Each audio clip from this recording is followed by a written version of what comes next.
So the next question is, what is the makeup professionally of the IPAD board? How are they chosen, appointed, and by whom?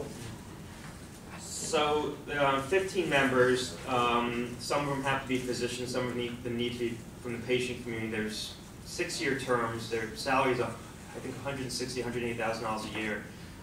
They're nominated by Senate. So the Senate picks equal number of the Democrats and Republicans get to appoint an equal number of members. Actually, I think it's 16 members, so it's 8 and 8 from the Democrats and Republicans. The president actually does the appointment to IPAC.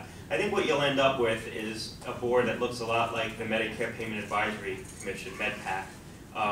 People who, mostly academics, people who are semi-retired, who go in for 6-year appointments. A 6-year appointment to a federal job is a long time. You can't have any other income, any other job. So you're making a fairly substantial commitment for an extended period of time. So you're going to end up getting people who are either at the beginning of their career or at the end of their career, by and large. Can I ask you a question on the IPAD board?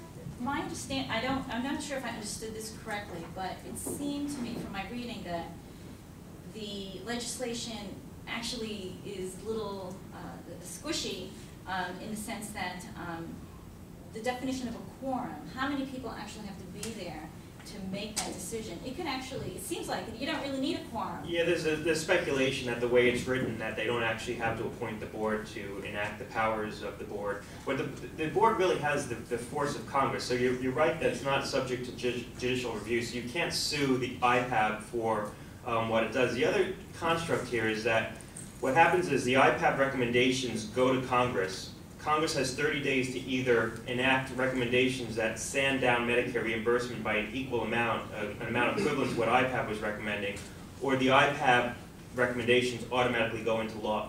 So since we all know Congress can't act in 30 days, and certainly can't act to come up with proposals to cut Medicare, effectively it fast-tracks the IPAB proposals into law. The only reason they had it go to Congress at all is that they would have had a constitutional issue with a separation of powers issue with an executive branch board making congressional statutes, so they couldn't do that. So they created this sort of rubber stamp mechanism. But you're right, it basically has the force of Congress.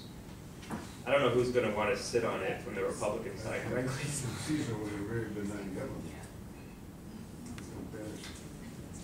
Yes.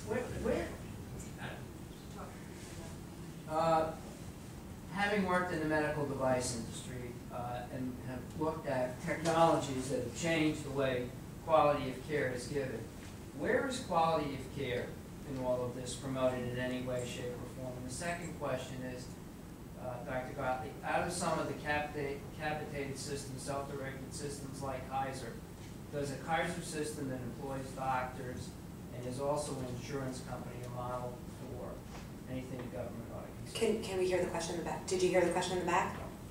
The first question is of quality of care. Where is quality Where of is care? quality of care? Yeah, because quality of care and long-term costs, I think, are tied together.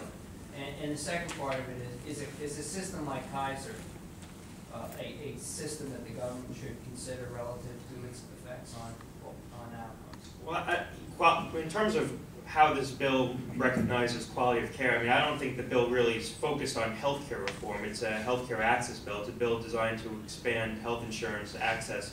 The administration would argue that there are some pilot programs in terms of promulgating standards and having federal agency come up with data on assessing quality, and there's some payment reforms that reimburse physicians and hospitals for meeting certain metrics in terms of outcomes, improvements in medical outcomes.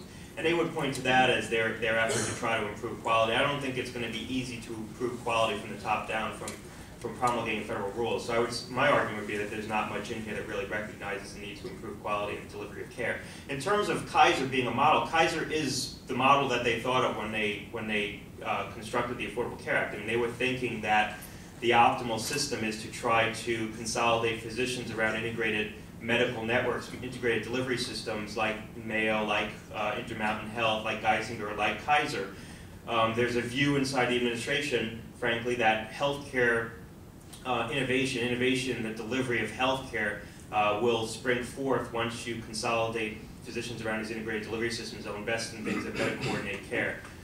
I think it's frankly short-sighted. When you look at the great innovations in the delivery of medical care in this country, whether it's outpatient dialysis or skilled nursing facilities or LTACs or home infusion, all these changes in how we deliver medical care, I mentioned outpatient dialysis, it all came out of entrepreneurial ventures, mostly venture-backed companies that came up with a good idea, and eventually those ideas became mainstream in terms of the delivery of care. It didn't come out of integrated delivery systems, it didn't come out of hospitals.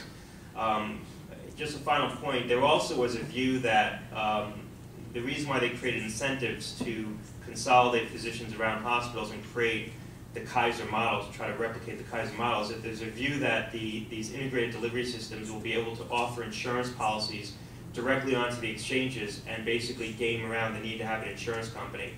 I again think that's very short-sighted. We tried this in the 90s with the PSOs. They all went bankrupt. They went bankrupt mostly because doctors didn't know how to manage risk. And you couldn't reinsure the risk. So it's very hard for an integrated delivery system run by physicians to become an insurance company. There is a view that that is what they wanted to happen. I think most hospitals that end up trying to do that are going to fail. The next question is, what percentage of healthcare costs are in liability insurance and awards? Am I reading that right? Liability insurance, whoever wrote that? It depends on specialty. Primary care has relatively low reimbursement and high malpractice insurance premiums because they have to be responsible for everything and anything that happens to the patient. Surgical fields have very high premiums. OBGYN, I think, is at the OBGYN and neurosurgery are the top. Malpractice insurance, from what I understand. That was a quote that I got from the insurance company. In fact, I was told that there's only 2 neurosurgical groups in all of Connecticut, because their premiums are $200,000 a physician a year. So that's just the insurance. And then there's a malpractice tail when you stop working. Right, You you pay have to pay. bulk of money to stop working. That's the In the state of Connecticut, there's 2 types of medical insurance. There's a occurrence-based and claims-made. So when you buy your insurance, you can either buy your insurance to cover you while you're practicing from day 1 to day 100, and it'll cover you for those 100 days. But then you have to buy tail insurance just in case for the 2 years after 100 day somebody decides to sue you for day 1 through 100. You have to buy an extra insurance tail for that. And in the state of Connecticut, that's the only kind of insurance you can buy. The other type of insurance is called occurrence-based medicine, occurrence-based plan.